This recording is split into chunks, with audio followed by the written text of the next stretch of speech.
A daycare operator in North Texas has allegedly been selling H-1B visas.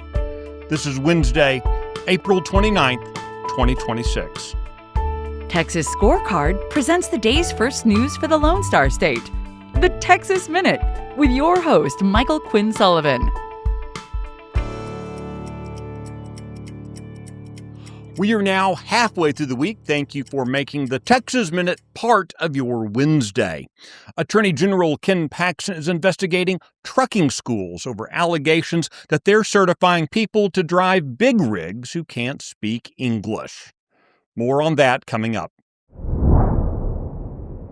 Texas A&M and Texas Tech could soon face scrutiny from their accreditation agency as a left-wing faculty group threatens to file complaints targeting the institutions.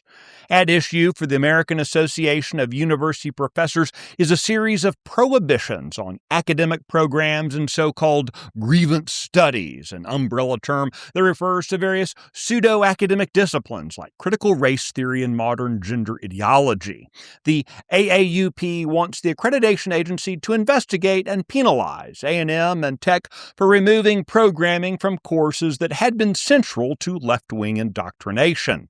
AAUP's threat comes as accreditation agencies themselves are facing renewed scrutiny for their roles in forcing universities to push radical ideologies such as DEI and LGBT activism. A potential water station closure in Fredericksburg is set to disrupt the lives of numerous Gillespie County residents, according to concerned citizens petitioning against the closure.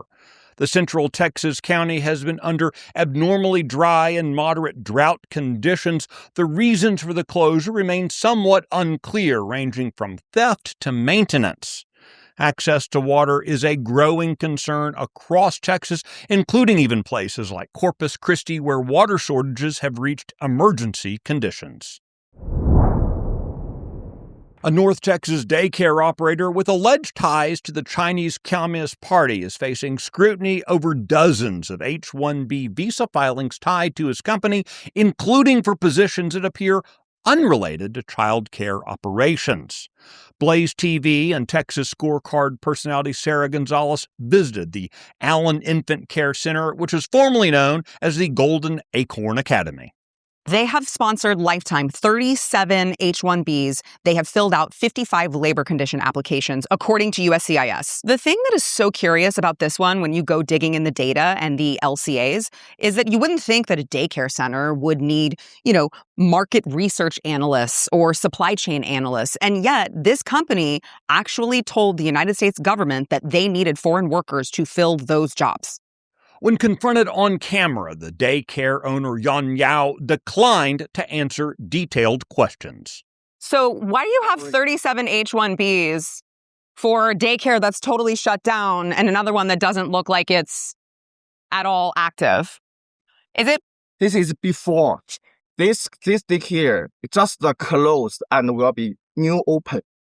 A whistleblower familiar with the business operations claimed that Yao sells visas to foreigners for $20,000.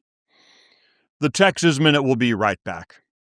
The Luke Macias Show is your access to what happens behind closed doors in Texas politics. Listen weekly to me, your host, Luke Macias, as I break down what is actually happening in conservative politics in the Lone Star State, a state that we all love and cherish. Listen weekly wherever you listen to podcasts. This show is a product of Texas Scorecard.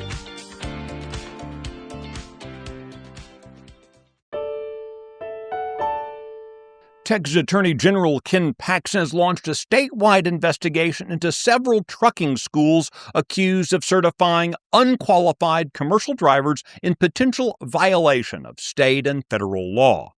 The AG probe centers on whether these schools are failing to meet federal requirements that commercial driver's license holders be able to read and speak English sufficiently to understand traffic signs, respond to officials, and complete required documentation. Investigators allege that certain schools have told prospective students that English proficiency is not required while also advertising their services in Spanish. The investigation follows heightened scrutiny at the state and federal levels over English proficiency requirements for commercial drivers. Now, looking ahead to the 2027 legislative session, the Texas House and Senate Transportation Committees have both been tasked with reviewing CDL training and enforcement, including the role of third-party schools and English proficiency requirements.